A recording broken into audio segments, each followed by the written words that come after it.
Handa na ba ang inyong mga puso para sa isang kwentong yayanig sa inyong buong pagkatao?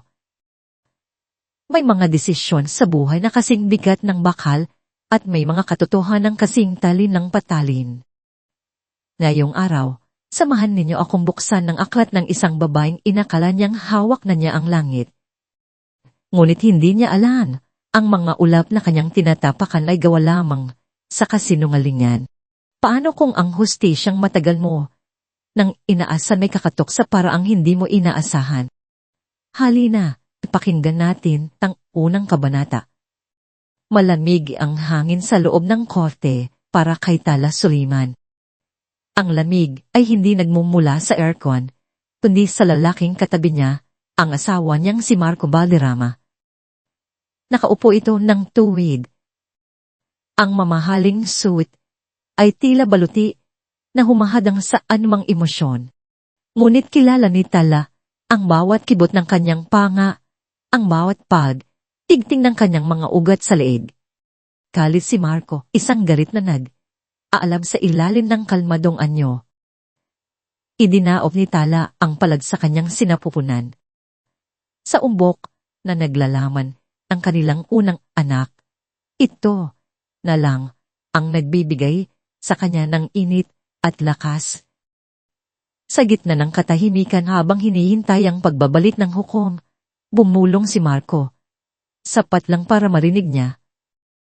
Ngiti ka pa, Lala. Tingnan natin kung makangiti ka pa mamaya sa bahay. Ang banta ay kasing lamig ng yelo. Hindi ito bago. Ang mga salitang iyon ay pamilyar na sa pandinig ni Tala. Mga salitang dati, nagpapayanig sa buong pagkatao niya. Ngunit ngayon, may kung anong nagbago. Marahil ay ang buhay sa loob niya. Ang munting nilalang na nagbibigay sa kanya ng tapang na hindi niya alam na taglay niya pala. Itinuon niya ang kanyang mga mata sa silyang nakalaan para sa hukom, sa inukit na silyo ng hustisya na nakasabit sa dingding. Pumukas ang pinto at pumasok ang hukom. Isang babaeng may tindig na galang.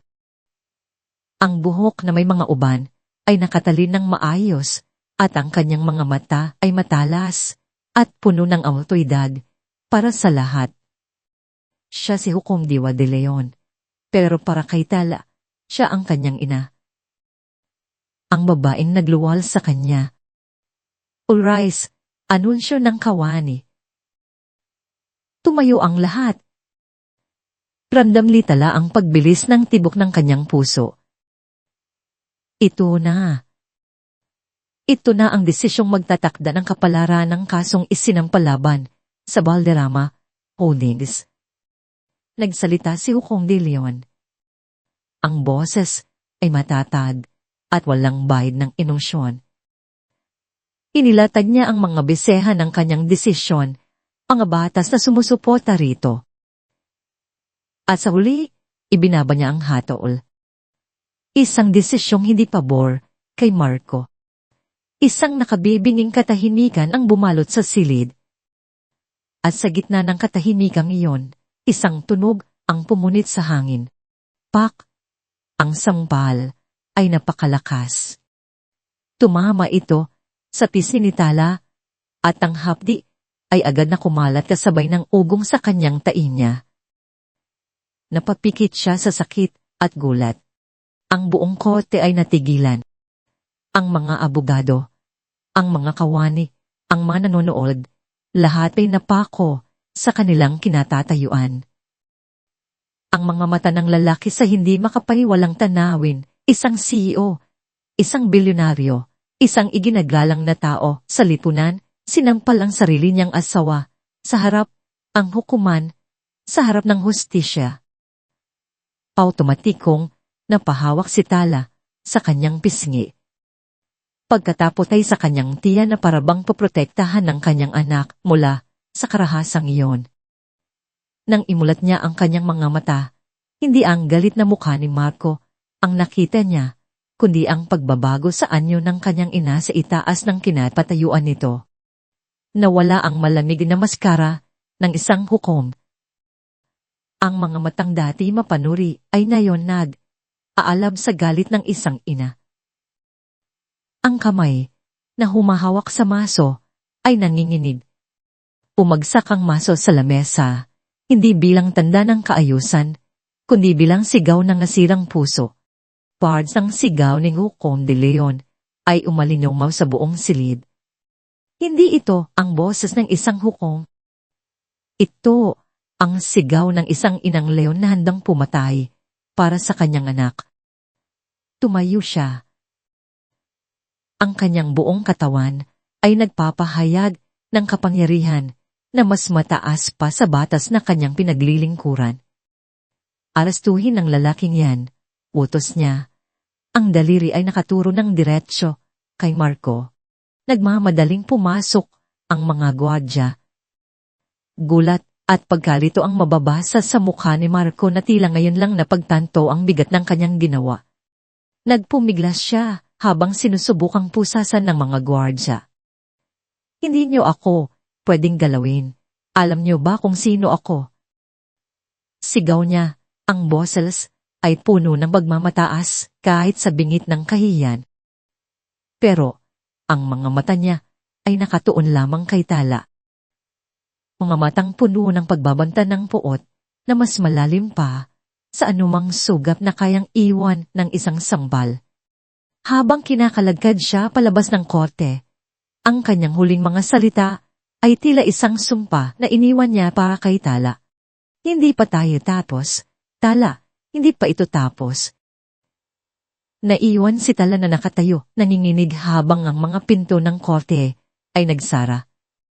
Ang hapdi sa kanyang pisngi ay wala nang saysay kumpara sa takot na muling gumapang sa kanyang puso. Tapos na ang pagdinig, pero alam niyang ngayon palang nagsisimula ang tunay na digmaan. Mabaho, malamig, at higit sa lahat, nakakainsulto. Ito ang tatlong salitang umikot sa isipan ni Marco Valderrama habang nakaupo siya sa bakal na kama ng isang pansamantalang selda. Ang amoy ng pinaghalong pawis at disinfectant ay kumakapit sa kanyang mamahaling damit. Ang lamig ng semento ay tumatagos sa manipis na tela ng kanyang pagtalon. Isang Valderrama dito. Ang ideya pa lang ay isang malaking sampal sa kanyang pagkatao, mas malakas pa sa sampal na ibinigay niya kay Tala. Hindi pagsisisi ang nararamdaman niya, kundi inis, isang matinding pagkainis. Paanong ang isang maliit na pagdidisiplina ay humantong sa ganito? Si Tala, ang asawa niya, ang palamuti na dapat ay sumusunod lang sa kanya, ay naging dahilan ng kanyang kahihiyan. At ang biyenan niya, ang babaeng dapat ay yumuyuko sa kapangyarihan ng mga Valderrama, ay naglakas, loob na ipahiya siya sa harap ng publiko. Para sa kanya, ito ay hindi krimen. Isa lamang itong aberya, isang gusot sa plano na kailangan lang ayusin ng tamang tao at tamang halaga. Kinuha niya ang kanyang telepono, ang tanging bagay na ipinakiusap niyang huwag kunin sa kanya at idinial ang numero ng kanyang abogado. Robles, sagot mula sa kabilang linya. Ang boses ay aligaga. Nasaan ka na? Malamig na tanong ni Marco. Walang bakas ng aalala. Ano nang nangyayari? Bakit ako nandito pa rin? Isa Valderrama, ginagawa po namin ang lahat. Medyo komplikado dahil si Hukom de Leon mismo ang utos.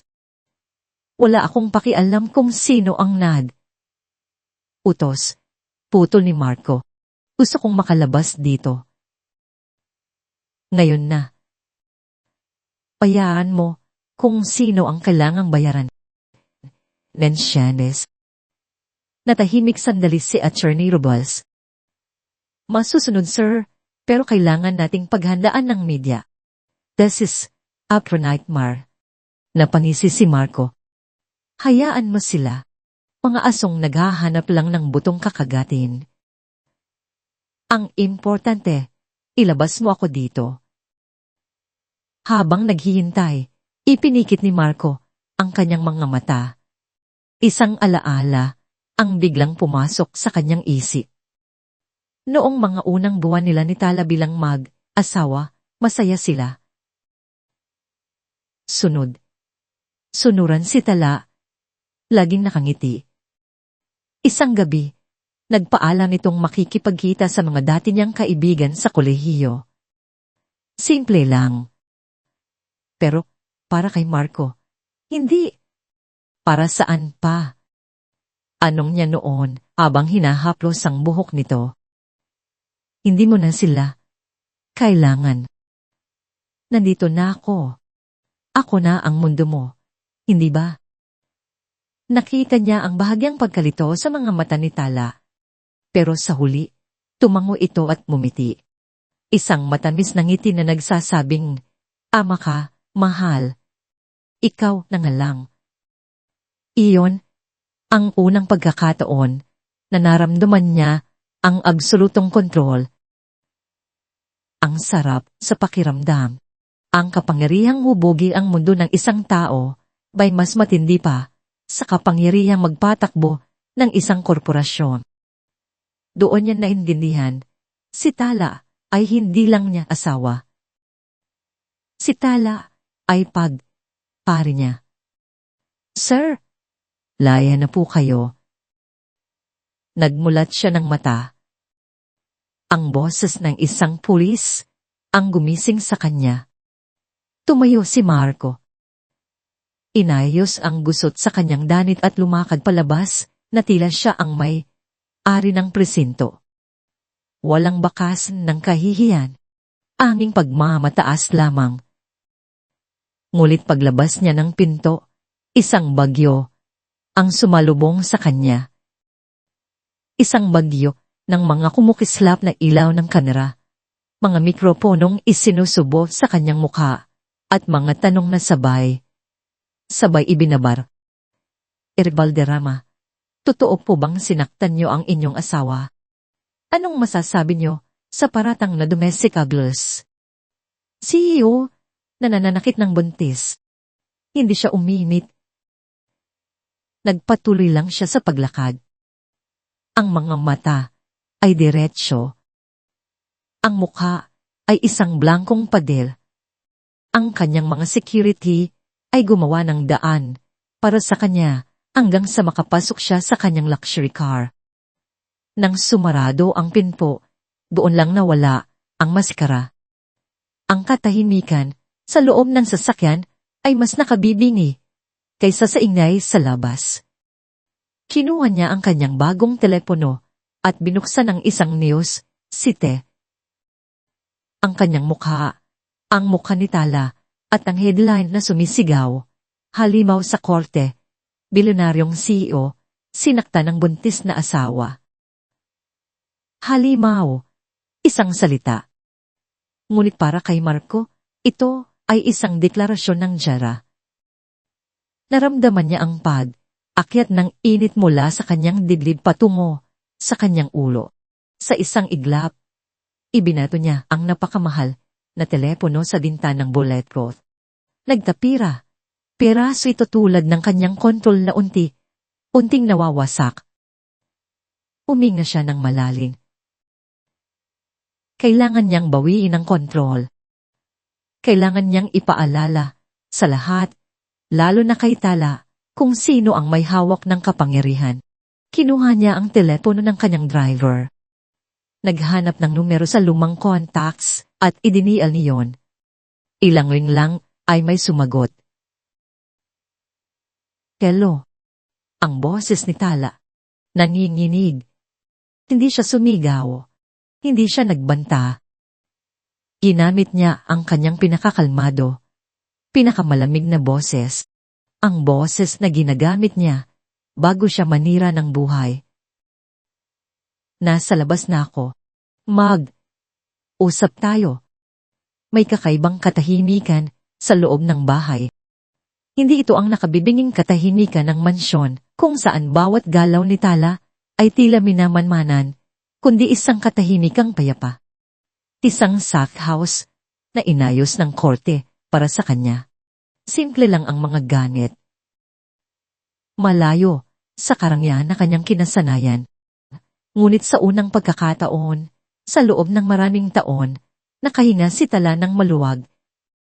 Ang hangin dito ay malinis. Walang amoy ng takot. Nakaupo siya sa gilid ng kama habang ang kanyang ina, si Diwa, ay naghahanda ng isang basong gatas para sa kanya. Hinubad na nito ang kanyang roba bilang hukom. Sa paningin ni Tala, hindi na siya ang galang na hukom de Leon. Siya na ulit ang kanyang nanay. Inabot ni Diwa ang baso kay Tala at umupo sa tabi niya. Ang mga kamay na dati humahawak sa masom ng hustisya ay ngayon marahang humahapros sa kanyang likod. Anak, basag ni Diwa sa katahimikan. Ang boses ay may bahid ng sakit. Patawarin mo ako. Umiling si Tala. Wala po kayong kasalanan, ma. Neron, giit ni Diwa. Ang mga mata ay nagsimulang mamasa. Isang ina, dapat nararamdaman niya. Dapat alam niya. Pero hinayaan kong mabulag ako sa karangyaan na ibinibigay niya sa iyo.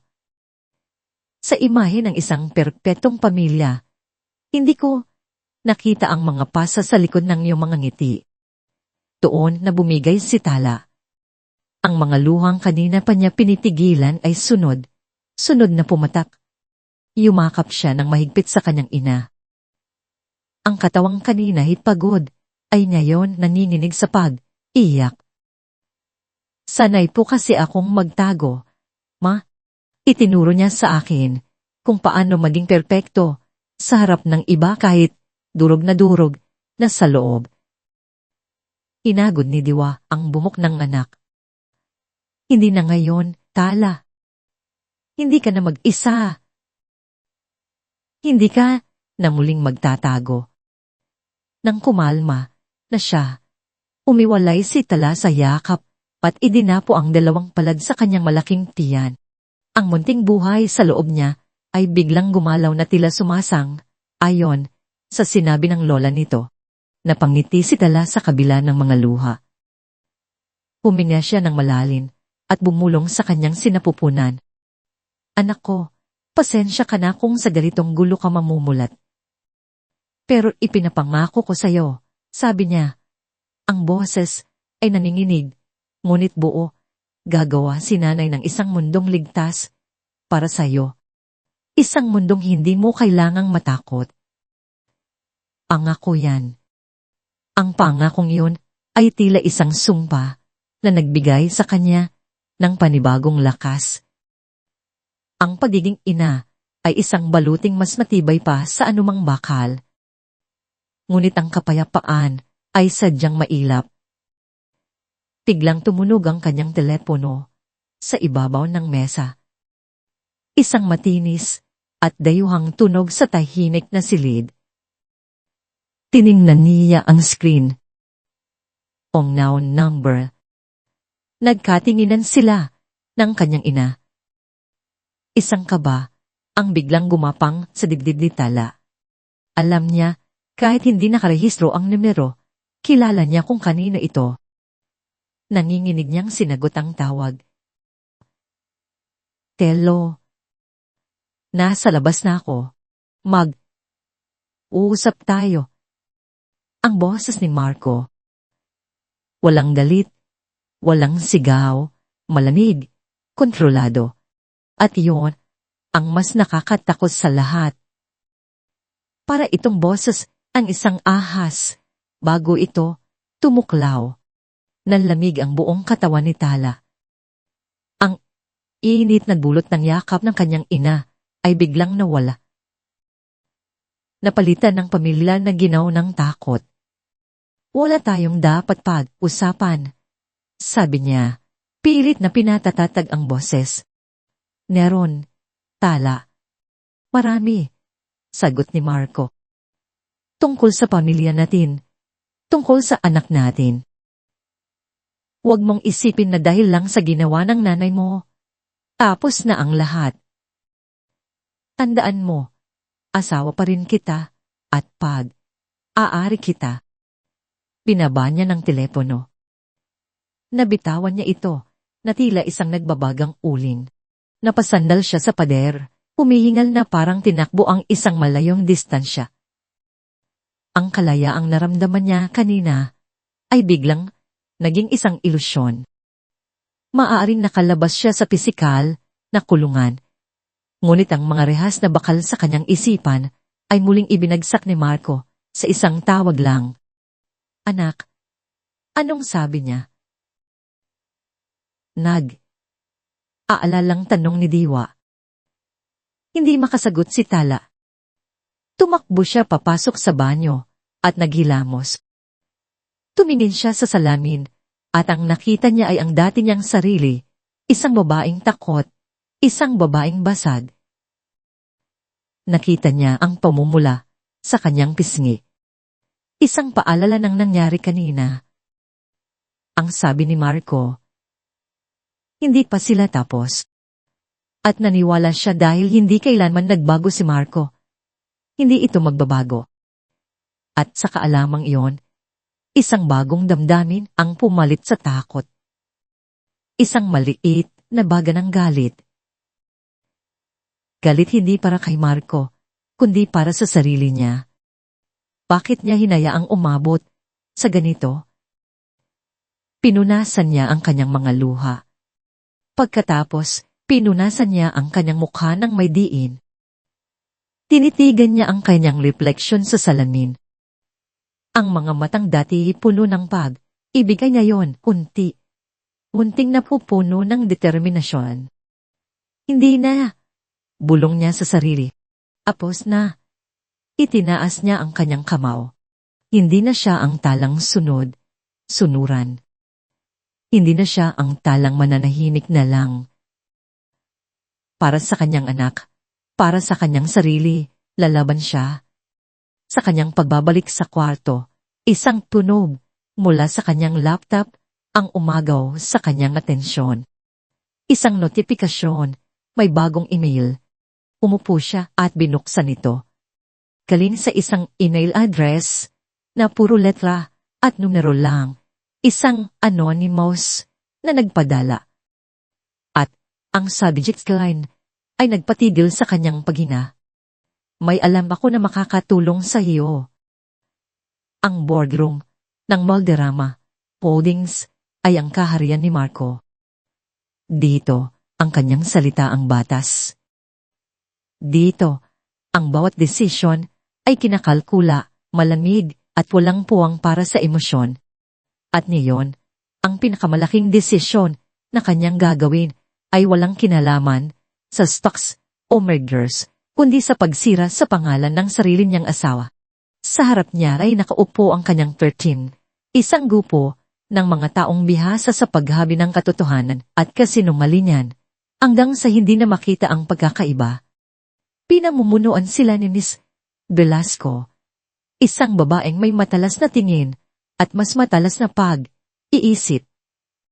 Hindi ko kayo kinuha para manage ang krisis na ito, panimula ni Marco. Ang mga daliri ay magkasalikop sa ibabaw ng makintab na mesa. Kinuha ko kayo para ipanalo ang giyera. Tumango si Miss Velasco, hindi natitinag sa intensidad ng kanyang kliyente. Ano po ang ating objective, Mr. Valderrama? Simple lang, sabi ni Marco. Isang mapanganib na ngiti ang sumilay sa kanyang mga labi. Lawin ninyong hindi ka paniwala si Tala. Lawin ninyo siyang baliw sa mata ng publiko. Isang babaeng emotionally unstable. May history ng pagiging paranoid. Ang nangyari sa kolte, hindi iyon pananakit, iyon ay reaksyon ng isang asawang pagod na ngatnad. Aalala, sinusubukang pakalmahin ang kanyang asawang nagwawala. Nagkatininan ng tiyan. Ito ay isang maruming laro, ngunit ito ang kanilang trabaho. Inilatag ni Miss Velasco ang kanilang plano. platform attack, sabi niya. Una, magpapakalat payo ng mga bulungan sa mga piling gossip columnist. Mga concern mula sa mga kaibigan tungkol sa pagiging dolatil ni Tala nitong mga nakaraang buwan dahil sa pagbubuntis. Pangalawa, kailangan natin ng isang malaking eksklusibong panayan. Ikaw, Mr. Valderrama, kailangan nilang makita ang iyong panig. Ang panig ng isang mapagmahal na asawa na nasaktan para sa kanyang pamilya. At pangatlo, dagdag niya, gagamitin natin ang social media, mga influencers, na magpapahiwatig ng suporta sa mga lalaking biktima rin ng emotional abuse. Gagawin nating komplikado ang sitwasyon hanggang sa malito na ang mga tao kung sino ang tunay na biktima. Isang salita lang ang naging sagot ni Marco. Dominyo, makalipas ang 2 araw, ang plano ay isinakatuparan na. Isang sikat na mamamahayag ang dumating sa mansyon ng mga Valderrama. Ang panayam ay ginawa sa library, sa gitna ng mga libro at mamahaling andikugi para magbigay ng imahe ng katalinuhan at katatagan. Si Marco ay hindi nakasuot ng business suit, kundi isang simpleng cashmere sweater. Ang kanyang buhok ay bahagyang magulo at may kunwaring pangingitin sa ilalim ng kanyang mga mata. Ang itsura ng isang taong pasa ng daigdig. Mahal na mahal ko ang asawa ko, sabi ni Marco sa kamera. Ang boses ay bahagyang paos. Kaya lalo akong nasasaktan na makita siyang ganito. Ang pagbubuntis ay nagdulot ng mga pagbabago sa kanya. Mga pagbabagong hindi ko na makilala. Nagiging marahas ang kanyang mga salita. Nagiging paranoid. May isang luhang pumatak mula sa kanyang mata. Isang luhang pinraktis niya ng paulit-ulit sa harap ng salamin. Ang nangyari sa korte, hindi ko sinasadya. Nabigla ako. Sinusubukan ko lang siyang hawakan para protektahan ang aming anak. At sa mga nagsasabing isa akong halimaw. Sana balang araw maintindihan ninyo ang tunay na halimaw dito ay ang sakit na unting sumisira sa babaeng pinakamamahal ko. Naging viral ang interview. Ang opinyon ng publiko na dati buong kumampi kay Tala ay nagsimulang mahati. May mga naniwala kay Marco. May mga nagsabing, oo nga naman. May 2 panig ang bawat kwento. Ilang araw pa, tumawag si Ms. Velasco kay Marco. Effective ang kampanya, sir. Maging ang ilang mga kaibigan ni Mrs. Valderrama ay post na ng mga palaisipan sa social media. Naguguluhan na sila kung sino ang paniniwalaan. Isang maliit na ngiti ng tagumpay ang gumuhit sa mukha ni Marco. Ang kontrol ay unti niyang naibabalik. Ngunit habang inaayos niya ang gusot sa publiko, isang bagong sunog ang nagsisimulang sumiklab sa loob ng kanyang interior. Sa isang conference call kasama ang mga investor mula sa Japan, naramdaman niya ang kanilang aalinlangan. Ito. Valderrama, sabi ng isa, we are concerned about the stability of your leadership. The scandal, it affects the company's image. Less is a private matter. It has nothing to do with how I run my company. To the public, you and the company are on and the same, giit ng investor. Nainis si Marco. Ang mga langgam na ito, na dati sumasamba sa kanya, ay nagkakaroon na ngayon ng lakas ng loob na questionin siya. Matapos ang tawag, naramdaman niya ang isang pamilyar na pagnanais na manira ng gamit, ngunit pinigilan niya ang sarili. Nang akala niya ay kontrolado na niya ang lahat, biglang tumawag ang kanyang abogado na si Attorney Robles. Ang boses nito, sa kabilang linya, ay hindi kasing kalmado gaya ng dati. May bahid ito ng agarang pangangailangan. Marco, may problema tayo, sabi ni Robles. Ano na naman? Walang pasensyang tanong ni Marco. Hindi ito tungkol sa kaso ni Tala. Mas malala pa, huminga ng malalim ang abogado bago nagsalita. May file ng anonymous tip sa SEC tungkol sa finances ng kumpanya. Natigilan si Marco. Ang Securities and Exchange Commission, ang tanging ahensya na may kapangyarihang buwagin ang lahat ng kanyang pinaghirapan. Ang digmaan ay hindi na lang pala sa media. May isang kalaban na gumagalaw sa dilim at ang puntirya nito ay hindi ang kanyang pangalan, kundi ang mismong pundasyon ng kanyang kapangyarihan. Napanood ni Tala ang buong panayam ni Marco. Bawat salita ay tumusok sa kanyang puso na parang maliliit na bubob. Nakaupo sa tabi niya ang kanyang ina. Si Diwa. Natahimik, ngunit ang mga kamao ay nakakuyong. Ang makita, ang lalaking nanakit sa kanya na umate na parang isang santo sa harap ng buong bansa, na ipinta siya na parang isang baliw, ay isang uri ng sakit na hindi maipaliwanag. Walang hiya, mahinang bulong ni Diwa. Ang boses ay nanginginig sa pinipigil na galit. Gumagawa siya ng sarili niyang katotohanan at naniniwala sa kanya ang mga tao. Ma, sagot ni Tala. Ang boses ay pagod at halos pabulong na lang. Ipinakita niya sa ina ang kanyang telepono. Ang mga komento sa social media. Kawawa naman si Sir Marco. Baka nga naman may postpartum depression si Mrs. Huwag muna tayong manghusga. Ang digmaan ay inilipat ni Marco sa isang larangan kung saan wala siyang kalaban, laban ang opinyon ng publiko. Paano niya lalabanan ng isang perpektong imahe na binuo ng pera at kasinungalingan? Sa isang iglap, ang asang naramdaman niya noong mga nakaang araw ay unting namatay. At sa gitna ng pagdurusang iyon, naalala niya ang email. Ang email na may kakaibang subject line. May alam ako na makakatulong sa iyo. Dala ng kawalan ng asa, binuksan niya ang kanyang laptop. Aalangan pa siya noong una. Paano kung isa itong patibong mula kay Marco? Ngunit ano pa ba ang mawawala sa kanya? Inalaw niya ang cursor at click. Simple lang ang laman ng email, isang pangungusap at isang attachment.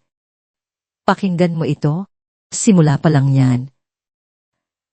May isang audio file na attach. Tiningnan niya ang kanyang ina bago niya ito pinindot. Uminga siya ng malalim at pinindot ang play. Isang pamilyar na boses ang pumuno sa silid.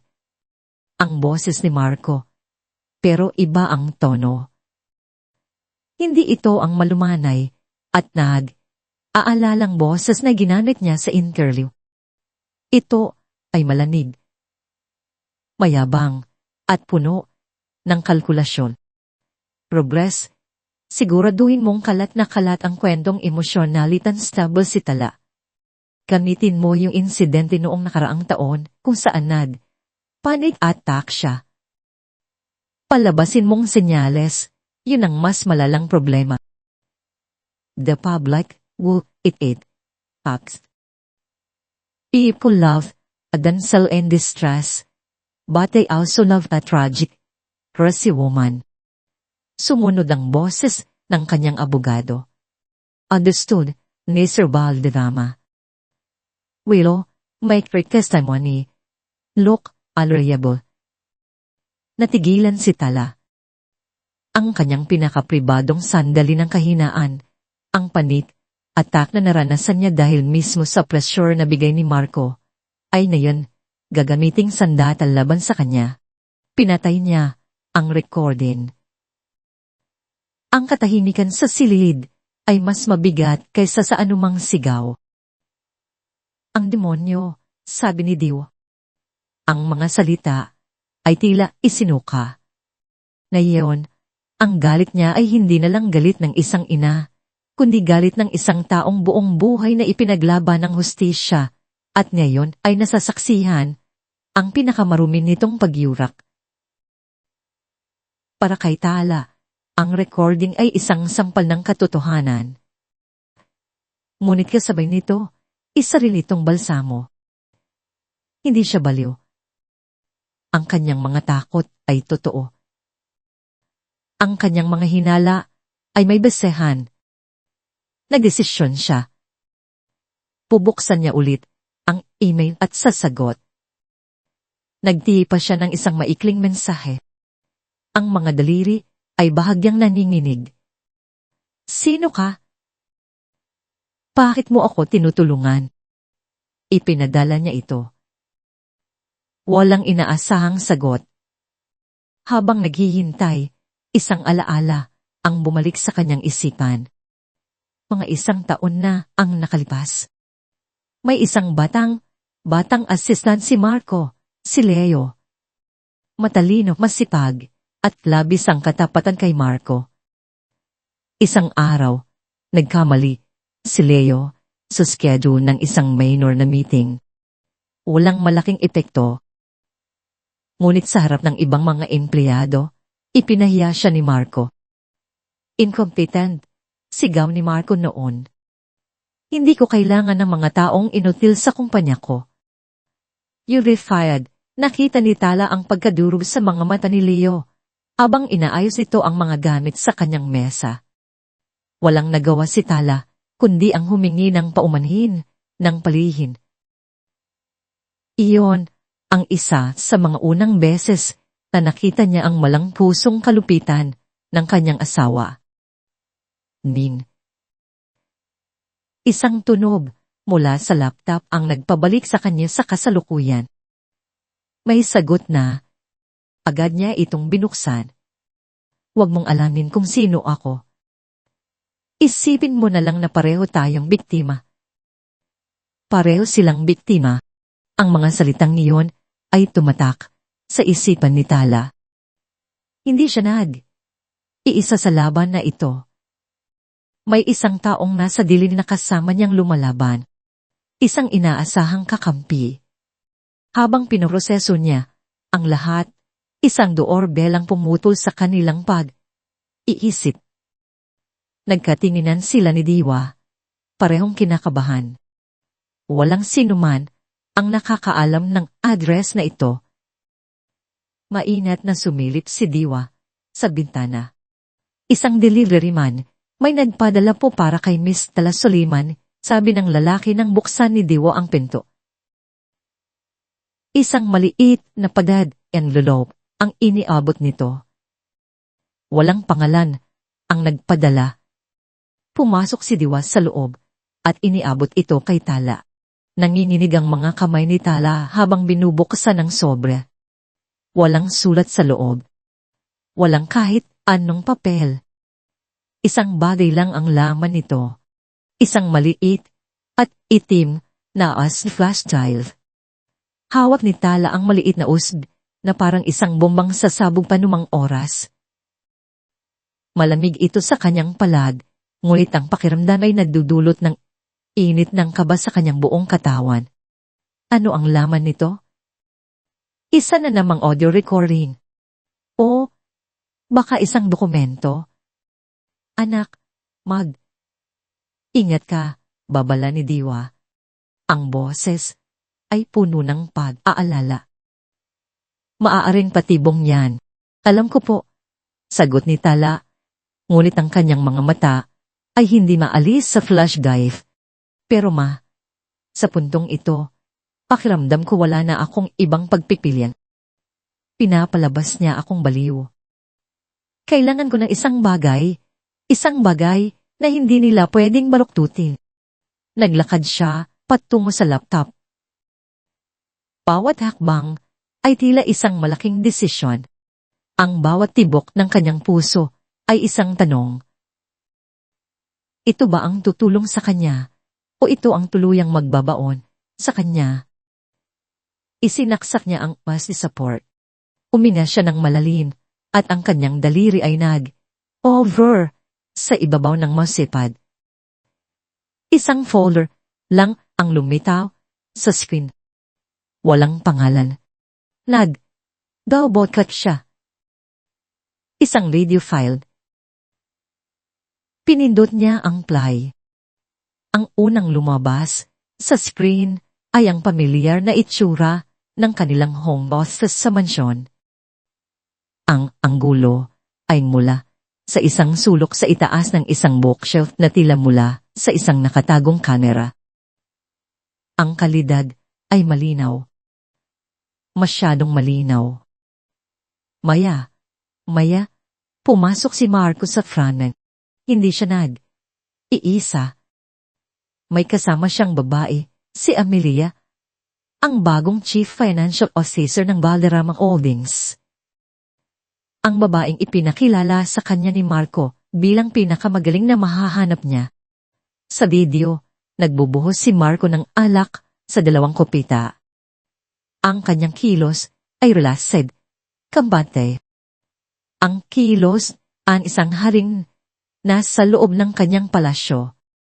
So the funds are safely transferred to the offshore accounts.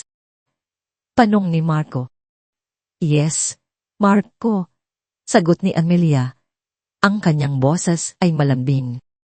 As you instructed, on receivable, the board will never know that the losses from the telecom venture were that catastrophic. Akala nila, maliit na setback lang. Nanlamig si Tala. Anong offshore accounts? Anong catastrophic losses? Ang alam ng lahat. Ang Valderrama Holdings ay natatag na parang isang bato. Mumisi si Marcos sa video. Good. That's why I heard you.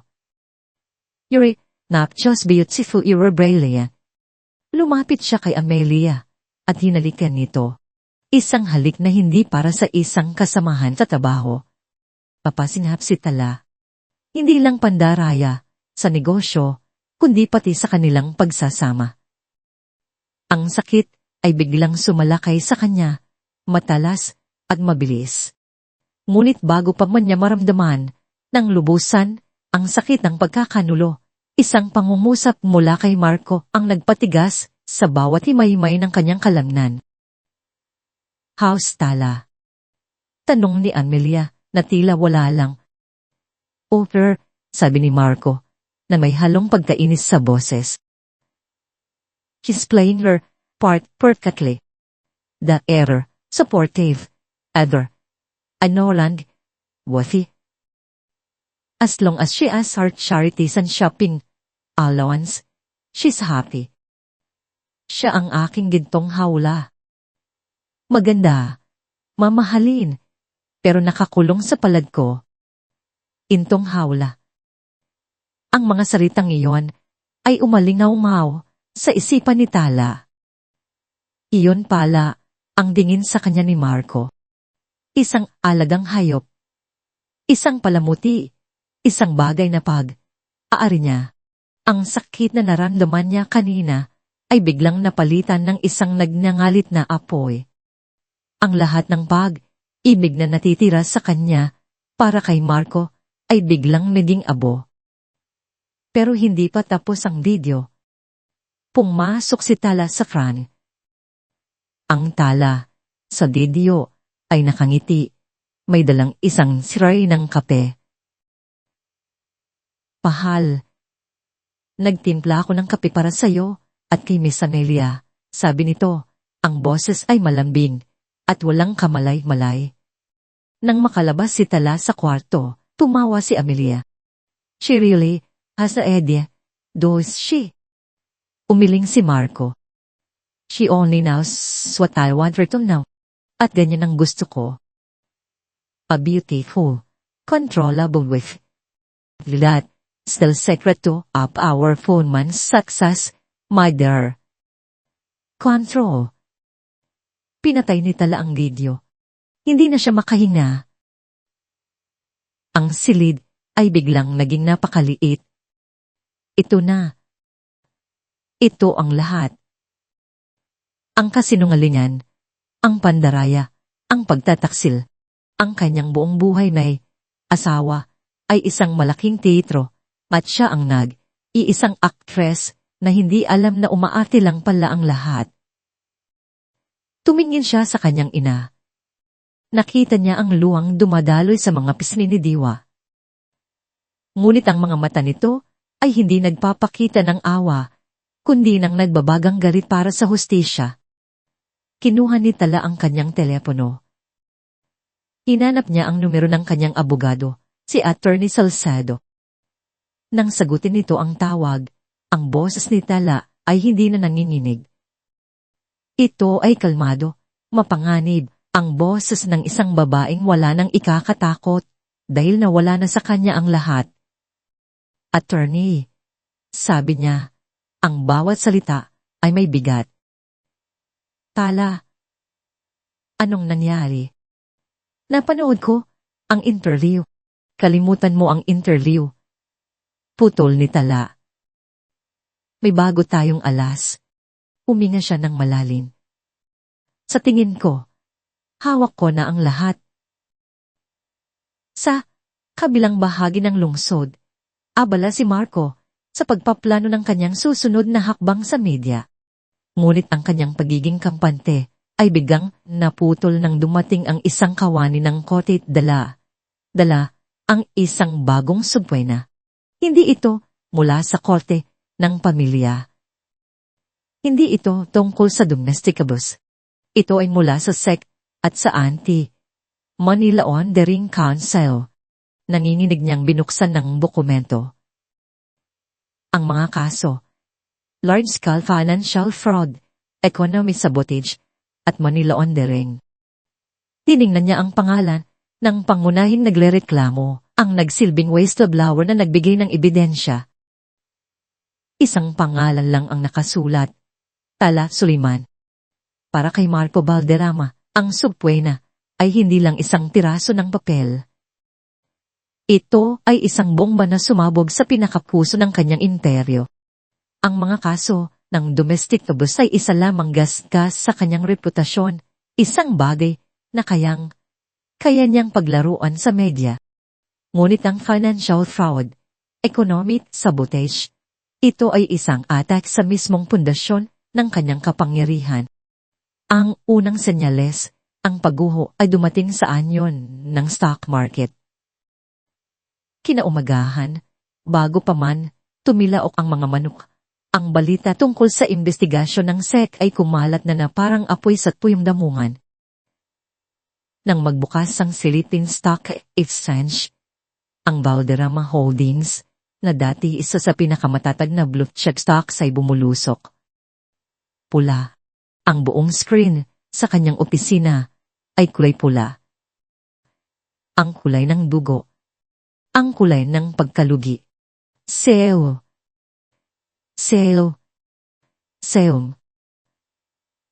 Yan, ang sigaw na naririnig niya sa isipan. Ang sigaw ng mga investor na dating nagtitiwala sa kanya, ngunit ngayon ay uunahan ng tumalon mula sa kanyang lumulubog na barko. Sunod na dumating ang tawag mula sa board of directors, isang emergency meeting. Pagpasok niya sa boardroom, ang mga mukhang dati puno ng paghanga at paggalang sa kanya ay napalitan ng takot at galit. Marco, anong ibig sabihin nito? Tanong ni Mr. Ila Saude, ang pinakamatandang miyembro ng board. Sure accounts, catastrophic losses. Pinagmukha mo kaming tanga. This is a business accusation. Matigas na sagot ni Marco, pilit na binapanati ang kanyang kalmadong anyo. Gawa lang ito ng asawa ko. Isang personal na away na ginagamit niya para sirain ako. Personal na away? Singhal ng isa pang board member. Marco, aabot sa bilyon ang nawawala sa atin kada minuto. Ang mga bangko ay freeze ng ating credit lines. Apos na ang laro. Nagkagulo ang silid. Sigawan, paninisi. Sa isang iglap, si Marco, ang haring hindi matinag, ay naging isang pampublikong kaaway. Sa loob, mismo ng kanyang kaharian, lumabas siya ng meeting na umuusok ang tenga. Ang kontrol na pinakahinat, ingatan niya, ay dumudulas sa kanyang mga kamay na parang buhangin. Naging paranoid siya. Bawat empleyadong nakakasalubong niya ay tinitingnan niya ng may pagdududa. Sino ang traidor? Sino ang naglagay ng kamera sa kanyang opisina? Sino ang nagbigay ng gusto kay Tala? Ang kanyang unang pinuntahan ay si Amelia. Naabutan niya ito sa opisina nito, nag-iimpake na ng gamit. Saan ka pupunta? Tanong ni Marco, ang boses ay mababa at mapanganib. Aalis na ako, Marco, sabi ni Amelia, hindi makatingin ng diretsyo. Tapos na tayo. Lalabas na rin ng pangalan ko dito. Hindi ko isasama ang sarili ko sa paglubog mo. Ikaw ba? Tanong ni Marco. Hinawakan niya ito ng mahigpit sa braso. Ikaw ba ang nagtraidor sa akin? Hindi, takot na sagot ni Amelia. Pero kahit sino pa man yan, mas matalino siya sa'yo. Itawan mo ako, pinitawan niya ito. Sa pagtakbo ni Amelia palabas, isang katotohanan ng sumampa kay Marco. Iisa na siya.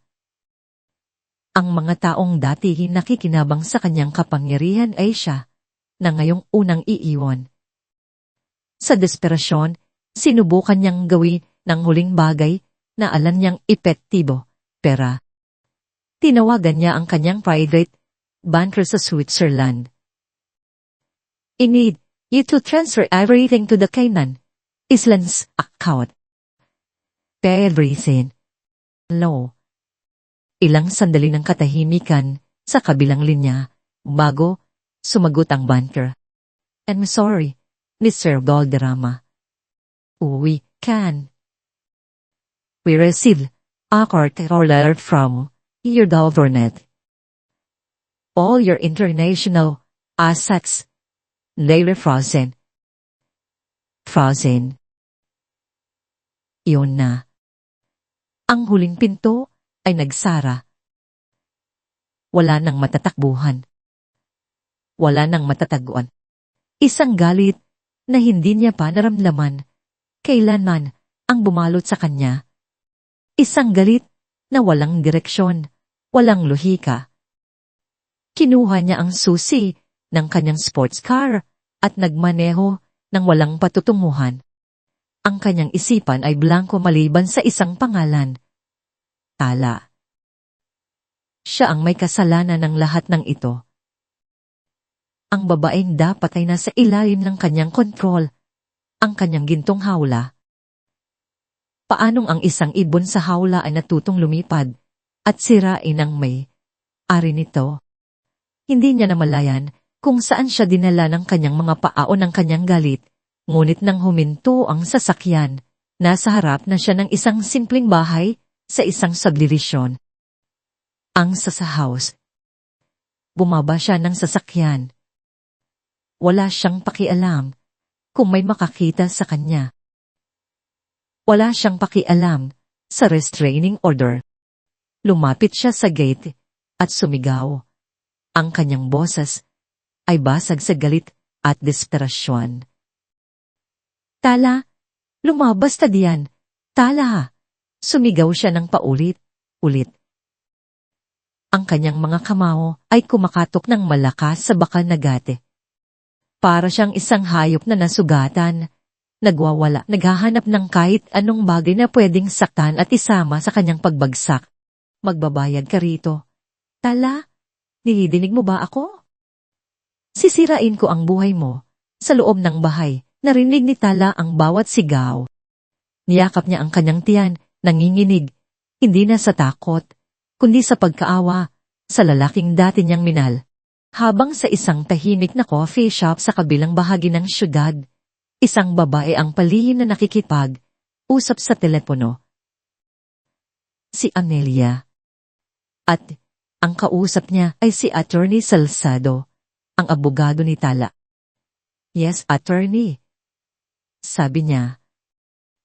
Handa na akong maging state witness. Sasabihin ko ang lahat, kapalit ng immunity. Ang insidente sa Sassy House ay ang huling pako sa kabaong ng reputasyon ni Marco. May nakakuhang kapitbahay ng video ng kanyang pagwawala at sa loob lang ng isang oras, kumalat ito sa internet. Ang imahe ng isang kalmado at mapagmahal na asawa na kanyang binuo ay gumuho at napalitan ng katotohanan. Isang desperadong lalaki na nawalan ng kontrol. Para kay Tala, ang video ay nagdulot ng panandaliang ginhawa. Ito ang patunay na hindi siya baliw. Ngunit ang ginhawang iyon ay panandalian lamang dahil alam niya ang isang hayop na nasukol sa isang kanto ay mas lalong nagiging mapanganib. At hindi siya nagkamali. Isang umaga, habang nag-aanmusal sila ng kanyang ina, isang opisyal mula sa korte ang dumating. Hindi ito supwena para sa kasong kriminal o pinansyal. Iba ito. Mas personal. Mas masakit. Nanginginig ang mga kamay ni Tala habang binabasa ang mga papeles. Ito ay isang petisyon na isinampa ni Marco sa family court.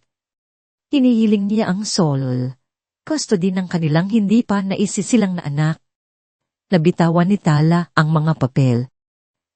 Tila, sinaksak siya sa puso. Ano? To. Halos pabulong niyang tanong. Ang mga mata ay nanlalaki sa hindi makapaniwalang sakit. Kinuha ni Diwa ang mga dokumento. Habang binabasa niya ito, ang kanyang mukha ay aapoy sa galit. Walang hiya talaga siya, sabi ni Diwa. Kinagamit niya ang sarili nating batas laban sa atin. Nakasaad sa petisyon ang mga paratang na si Tala Soliman ay mentally and emotionally unfit para maging isang ina. Ginamit ni Marco ang lahat. Ang mga kasinungalingan mula sa kanyang kampaig, ang peking aalala ng mga kaibigan, at ang pinakamasakit sa lahat, ginamit niya ang katotohanang si Tala ay nakipagsabwatan sa mga kriminal para magtanim ng ebidensya laban sa kanya. Ayon sa petisyon, ang isang inang may kakayahang gumawa ng ganito ay isang panganib sa bata. Kasama sa ebidensya niya ang mga testimonya mula sa mga dating kasambahay na binayaran niya, sabi ni Attorney Salcedo sa telepono makalipas ang ilang minuto. Ang boses ng abogado ay puno ng pag-aalala. Sinasabi nila na may mga pagkakataon daw na marahas ka at bago ang isip. Tala, this is going to be a dirty fight. Ang custody battle, ang pinakamarumi sa lahat. Napaupo si Tala. Ang lahat ng lakas na kanyang inipon, ang lahat ng tagumpay na kanyang naramdaman, ay biglang naglaho. Ano ang saysay ng pagpapakulong kay Marco, kung sa huli, ang anak naman niya ang mawawala sa kanya. Ang anak niya ang tanging dahilan kung bakit siya lumalaban. At ngayon, ito ang ginagamit ni Marco bilang huling sandata. May isa pang problema, sabi ni Attorney Salcedo. Dahil sa petisyong ito, si Hukom de Leon ay kailangan ng inhibit sa kasong kriminal. It's a clear conflict of interest. Hindi na siya pwedeng makialam.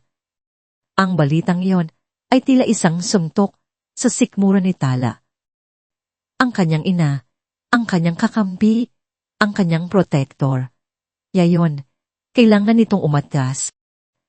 Sa pinakamahalagang laban ng kanyang buhay, pakiramdam niya ay bigla siyang naiwang mag-isa. Pagkatapos ng tawag, niyakap siya ng kanyang ina. Anak, nandito lang ako, sabi ni Diwa. Hindi man ako ang hahawak ng kaso mo, pero hindi kita iiwan. Lalaban tayo. Ngunit, ang mga salita ay hindi na tumatagos kay Tala. Ang kanyang isipan ay napuno ng mga nakakatakot na posibilidad. Isang korte, isang hukom na hindi niya kilala ang mga kasinungalingan ni Marco laban sa kanyang katotohanan. Paano kung maniwala sila kay Marco? Paano kung sa mata ng batas, isa nga siyang masamang ina? Ang stress at akot ay nagsimulang iwan ng marka sa kanyang katawan. Nagsimula siyang makaramdam ng paninikip ng dibdib, ang pananakit ng likod. Gabi, binabangungot siya. Pangabangungot kung saan kinukuha ni Marco ang kanyang sanggol habang siya ay sumisigaw at walang magawa. Isang gabi, habang nakahiga at sinusubukang matulog, naramdaman niya ang isang matinding sakit sa kanyang tiyan. Isang sakit na hindi niya pa naramdaman dati. Matulis, paulit-ulit. Napasigaw siya sa sakit. Ma, tulong! Nagmamadaling pumasok si Diwa sa kwarto at nakita si Tala na naminilipit sa sakit. Diyos ko! Tala! Agad silang tumakbo sa ospital. Sa emergency room, habang sinusuri siya ng mga doktor, isang salita lang ang paulit-ulit na tumatakbo sa isipan ni Tala, ang anak ko. Lumabas ang doktor mula sa silid. Ang mukha ay seryoso. Inarap niya si Diwa. Your daughter is under immense stress. It's causing premature contractions. We need to admit her. May panganib na maagang maipanganak ang sanggol. Narinig ni Tala ang sinabi ng doktor mula sa kanyang kinahihigaan. Ang huling hibla ng kanyang pag-asa ay tila naputol. Pakiramdam niya. Talo na siya. Kahit manalo pa siya sa korte, tila matatalo pa rin siya sa pinakamahalagang laban ng isang ina. Dahan niyang ipinikit ang kanyang mga mata, habang ang mga luha ay tahimik na dumadaloy sa kanyang mga pisngi. Ang kadiliman, ang tanging naging kanlungan niya. Ang puting kulay ng silid sa ospital ay nakakasilaw. Bawat tunog, ang mahinang tunog ng mga aparato, ang mga yapak sa pasilyo, maging ang tibok ng sarili niyang puso, ay tila mas malakas dito sa higaang ito. Sa gitna ng takot at kawalan ng pag-asa, nahanap ni Tala ang isang sandali ng perpektong katahimikan. Ilang araw na siyang naroon, nakahiga, sinusubukang pakalmahin ang sarili para sa kapakanan ng sanggol sa kanyang sinapupunan. Ang bawat galaw ng bata ay isang paalala kung para kanino siya lumalaban. Ang munting nilalang na ito na hindi pa man nasisilayan ang mundo ay nagiging biktima na rin ng isang digmaang hindi nito ginusto. Isang hapon, habang nakatingin siya sa bintana, pumasok ang kanyang doktor na may ngiti sa labi. Good news, Mrs. Suleiman. The contractions have stopped. Umupa na ang panganib. Stable na kayo pareho ng bibig mo. You just need to avoid any form of stress. Iwasan ang stress. Napangiti ng mapait si Tala. Kung ganoon lang sana, kadali. Ngunit ang balita ay nagdulot ng isang maliit na sinag ng pag-asa sa kanyang puso. Ligtas ang anak niya. At sa sandaling iyon, isang bagay ang nagbago sa loob niya. Ang takot na halos lumunod sa kanya nitong mga nakaraang araw ay biglang napalitan ng isang kalmadong determinasyon. Nakita niya ang kanyang sarili sa bingit ng kamatayan, sa bingit ng pagkawala ng kanyang anak. At sa halip na masiraan ng loob, naging malinaw ang lahat. Hindi na siya ang babaeng nag-aalala sa sasabihin ng iba. Hindi na siya ang babaeng natatakot sa mga kasinungalingan ni Marco.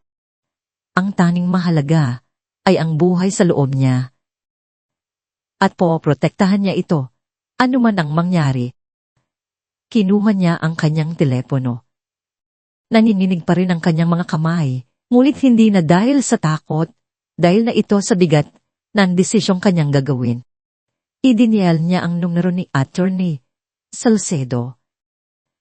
Attorney, sabi niya, ang boses ay mahinahon, ngunit may bakal na determinasyon. Tala, kumusta ka na? Nabalitaan ko ang nangyari. Ayos na kami ng anak ko, putol ni Tala. At may gusto akong gawin mo, yung video, yung laman ng puzzle. Oras na. Natahimik si Attorney Salcedo sa kabilang linya. Tala, sigurado ka ba? Kapag ginawa natin yan, wala nang atrasan. It will be a media fast. Mas mabuti na yon, sagot ni Tala. Para matapos na. Para makita na ng lahat kung sino talaga ang halimaw. Ilabas mo na. Iyon lang. Isang maikling utos. Ngunit ito ang magiging misa ng pinakamalaking pagsabog sa kwento ng mga Valderrama. Kinagabihan, sa primetime news, isang exclusive na balita ang gumulantang sa buong bansa. Hindi na ito chismis. Hindi na ito side. She side. Ito ay isang video. Malinaw. Hindi maikakaila. Ang video ng amin ni Marco sa Pandaraya. Ang video ng pagtawag niya kay Tala na gintong hawla. Ang video ng pagtataksil niya kasama si Amelia. Sumabog ang social media. Ang mga dating nagtatanggol kay Marco ay biglang natahimik. Ang mga dating nalilito ay biglang naging malinaw ang isip. Ang hashtag ng Justice for Tala ay naging number 1 trending topic sa buong mundo. Ang kwento ng isang gintong hawla ay naging simbolo ng lahat ng kababaihang pinatahimik at inabuso sa likod ng mga saradong pinto. Nasa ospital pa rin si Tala nang mapanood niya ang balita. Hindi siya nakaramdam ng saya o paghihiganti. Ang naramdaman niya ay isang malalim na ginhawa. Ang bigat na matagal na niyang pasan ay tila nabunutan ng isang malaking tinik. Ang katotohanan. Sa wakas, malaya na ang katotohanan. Ilang minuto lang ang nakalipas, nakatanggap siya ng isang text message mula sa isang numerong hindi niya kilala. Panalo na tayo. Alam niyang galing ito sa kanyang inaasahang kakampi. Nagtipal siya ng sagot, salamat. Hindi na niya kailangan pang malaman kung sino ito. Sapat nang malaman niya na may isang taong naniwala sa kanya noong mga panahong maging siya ay nagdududa na sa sarili. Sa mansyon ng Valderrama, pinanood ni Marco ang parehong balita. Ang kanyang mukha ay walang emosyon. Para siyang isang estatwang gawa sa bato. Ang kanyang mundo ay gumumuna sa kanyang paligid at wala na siyang maramdaman, kundi ang malamig na pagtanggap sa kanyang pagkatalo. Hindi nagtagal, dumating ang mga pulis. Sa pagkakataong ito, wala ng media, wala ng ingay. Tahimik lang silang pumasok, dala ang isang bagong warrant of arrest. Mon, bailable. Habang pinupusasan siya, hindi na nagpumigla si Marco. Hindi na siya sumigaw. Tumingin lang siya sa labas ng bintana, sa madilim na kalangitan. Ang kanyang paghahari ay tapos na. Ang huling imahe sa balita ay ang mukha ni Tala. Kuha mula sa isang lumang larawan na nakangiti. Ngunit para sa buong bansa, Ang ngiting iyon ay hindi ngiti ng isang ignoranting asawa. Ito ay ngiti ng isang babaeng lumaban, isang babaeng nanalo. Ilang buwan ang lumipas, ang tiyan ni Tala ay mas lalo pang lumaki. Isang buhay na simbolo ng kinabukasang kanyang ipinaglalaban. The Trial of the Century, sabi ng media. Ang kaso laban kay Marco Valderrama ay naging isang pambansang panol. Ngunit para sa dalawang babae sa loob ng korte, hindi ito isang panoorin. Ito ay ang pagtatapos ng isang mahabang madilim na kabanata. Si Juan Diwa de Leon ay nakaupo sa pampublikong upuan sa unang pagkakataon sa loob ng maraming tao. Wala na sa kanya ang bigat ng roba ng isang hukom, ngunit naroon lang mas mabigat na pasanin ng isang ina. Pinapanood niya ang kanyang anak, si Tala, na naglalakad patungo sa witness stand. Ang Tala na umakyat doon ay iba na sa talang sinampal sa harap ng korte. Ang kanyang mga hakbang ay tiyak. Ang kanyang tindig ay tuwid. Ang kanyang mga mata, bagamat may bakas pa rin ng sakit, ay hindi na nagpapakita ng takot. Nagpapakita ito ng katatagan. Maaari mo bang isalaysay sa korting ito? Tanong ni Attorney Salcedo, ang naging buhay mo bilang asawa ni si Marco Valderrama. Huminga ng malalim si Tala. Ang kanyang mga mata ay hindi tumingin kay Marco na nakaupo sa lamesa ng depensa. Ang anyo nito ay payat at ang mga mata ay walang buhay. Ang kanyang mga mata ay nakatuon sa hukom, sa mga hurado sa katotohanan. Nagsalita siya. Ang kanyang boses ay kalmado at malinaw. Isinalaysay niya ang lahat. Ang mga unang araw ng pag-ibig na unting naging pagkontrol. Ang mga salitang masasakit na ibinubulong sa kanya kapag silang dalawa na lang. Ang paglalayo niya sa kanyang mga kaibigan at pamilya. Ang takot na laging bumabalot sa kanya. At ang sampal, hindi lang ang sabal sa korte, kundi ang sampal sa kanyang kaluluwa na paulit-ulit niyang tiniis sa loob ng kanilang tahanan. Hindi lang niya ako sinaktan ng pisikal ng araw na yon. Sabi ni Tala, ang boses ay bahagyang nanginig. Ngunit hindi nabasag. Sinira niya ako unti, bawat araw. Ginawa niya akong maniwala na wala akong halaga kung wala siya, na ang mundo ko ay dapat umikot lang sa kanya. Iyon ang pinakamatinding krimen na ginawa niya sa akin. Nang matapos siyang magsalita, isang katahimikan nang bumalot sa korte. Walang tanong ang abogado ni Marco. Anong tanong pa ba ang maaari nilang ibato? Ang katotohanan ay naroon na, ubag, at hindi maitatanggi. Ang sumunod na tumestigo ay si Amelia. Ang dating kirida. Umakyat siya sa stand, ang mukha ay puno ng pagsisisi. Inilatag niya ang lahat ng ebidensya ng pandaraya sa pananalapi, ang mga dokumento, ang mga bank records. Ikinuwento niya kung paano sila nagplano ni Marco para pagtakpan ang pagkalugi ng kumpanya.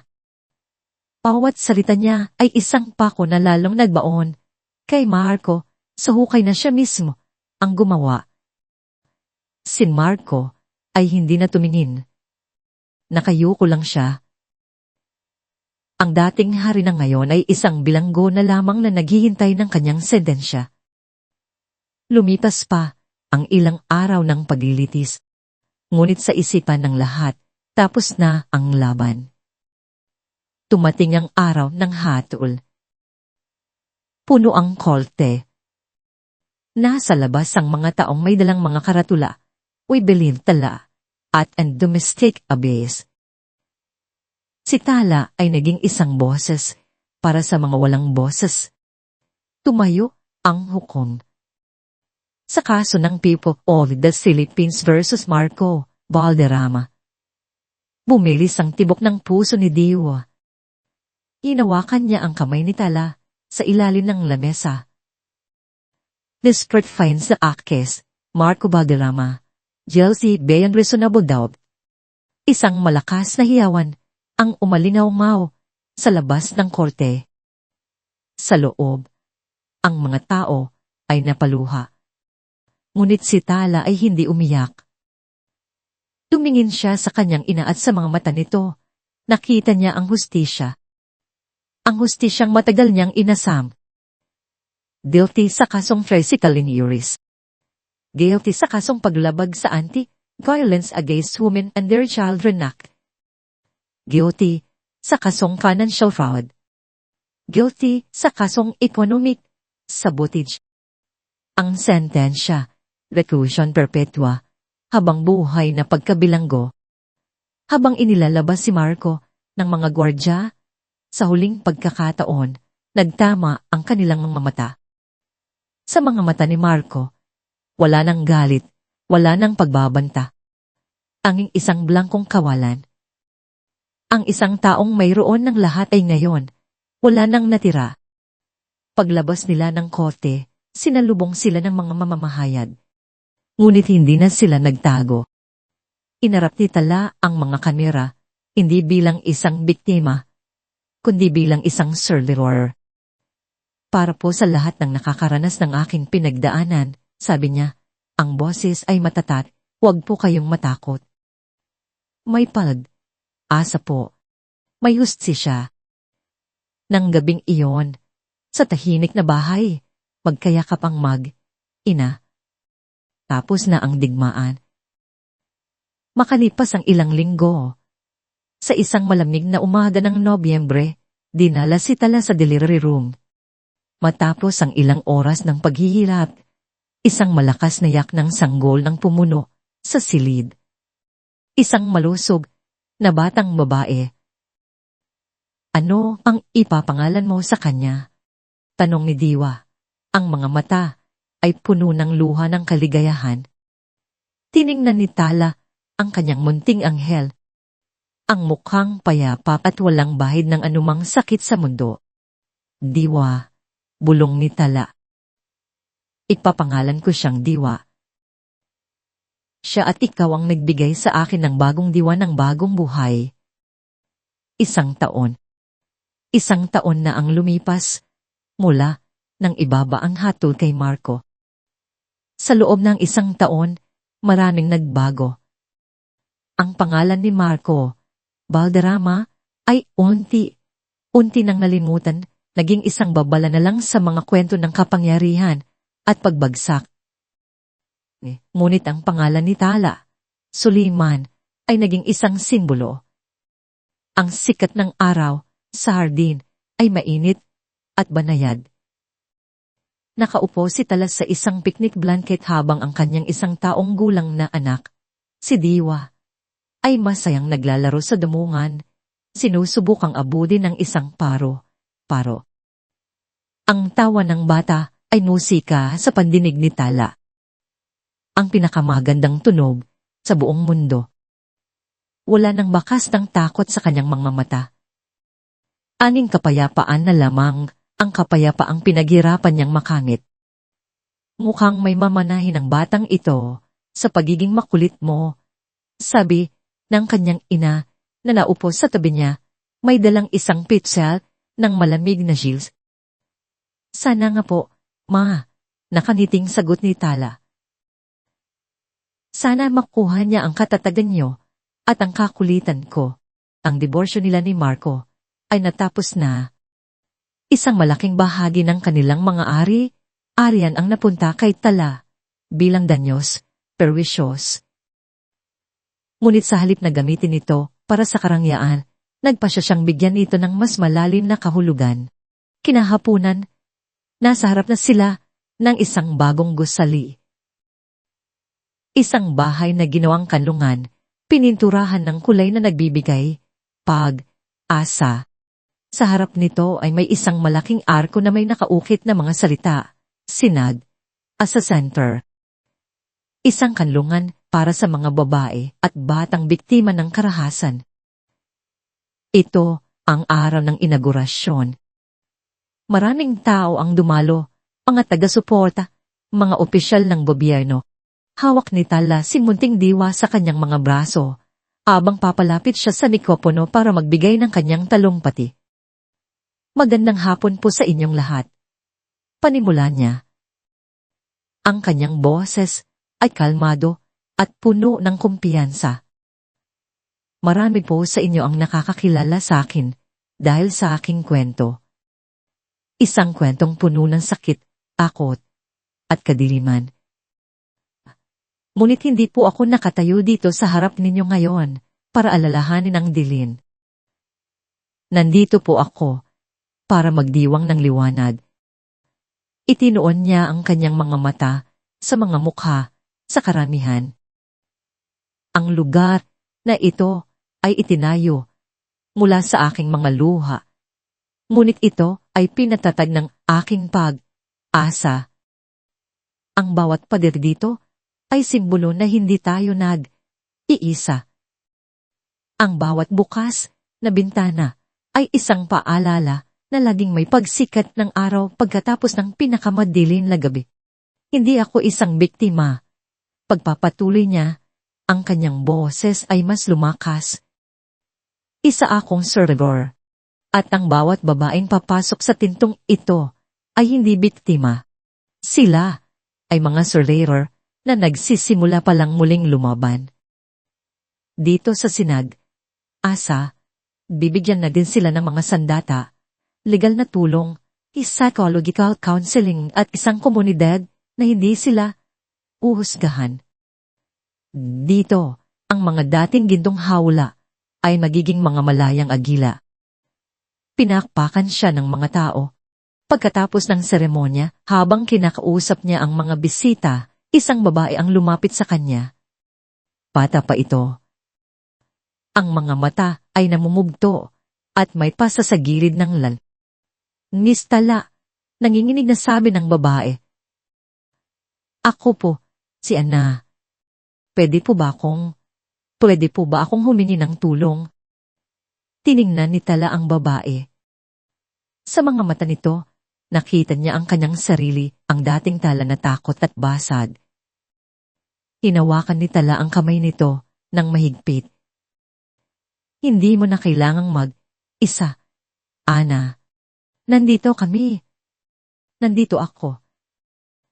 Sa kabilang dako, sa loob ng maximum security prison, nakaupo si Marco sa kanyang selda, pinapanood ang balita sa isang lumang telebisyon.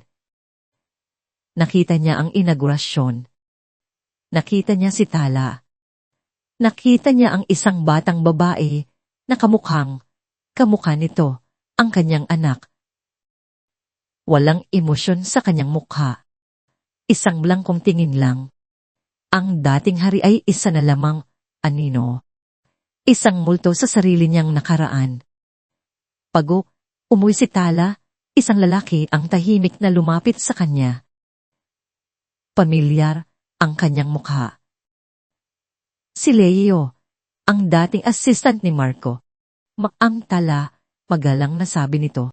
Leo, sagot ni Tala na may ngiti ng pasasalamat. Wala akong masabi kundi, wag na po, ma'am. Putol ni Leo. Hindi ko po kailangan ng pasasalamat. Inawa ko lang po ang tama. Ang utang na loob ko sa inyo, noong hindi niyo ako pinabayahan, ay bayad na. Ngumiti lang ito at tumalikod. Naglakad palayo at nawala sa dami ng tao. Isang inaasahang kakampi na hindi na niya muling nakita. Ang araw ay dahang lumulubog sa kanluran, iiwan ng mga kulay kahel at layla sa kalangitan. Ang tunog ng mga alon na humahalik sa dalampasigan ay isang payapang musika. Ito ang paboritong lugar ni Tala, isang tahimik na beach na malayo sa gulo ng syudad. Naglalakad siya sa dalampasigan. Ang kanyang mga paa ay nakababad sa basang duhangin. Sa kanyang tabi ay ang kanyang ina, si Hukom Diwa de Leon, na ngayon ay mas madalas nang ngumiti. At sa pagitan nilang dalawa, masayang tumatakbo ang munting si Diwa. Hinahabol ang mga alon bago ito bumalik sa dagat. 3 henerasyon ng matatatag na babae. Ang bilis ng panahon, no? Sabi ni Diwa habang pinapanood ang kanyang apo. Parang kailan lang. Karga ko pa lang ang batang yan palabas ng ospital. Ngayon, gusto nang makipagkarera sa alon. Ngumiti si Tala. Marami po kasing nagbago, Ma. Tumigil sila sa paglalakad at naupo sa isang malaking giraffe cube. Pinanood nila ang paglubog ng araw. Sa mga sandaling tulad nito, minsan ay bumabalik pa rin ang mga alaala.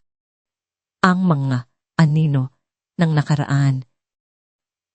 Ngunit hindi na ito nagdudulot ng sakit.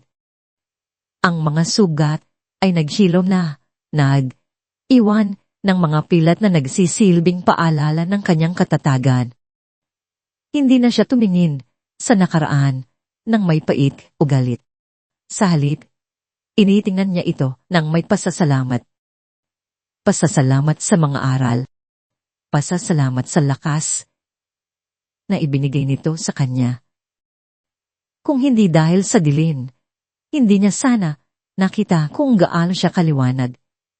Inilabas ni Tala mula sa kanyang bag ang isang sulat, papel na may sulat, kamay. Natanggap ko po ito kanina. Sa center, sabi niya sa kanyang ina. Pinuksan niya ito at binasa ng malakas. Dear Miss Tala, ako po si Ana. Ang una ninyong tinulungan sa sinag, Asa.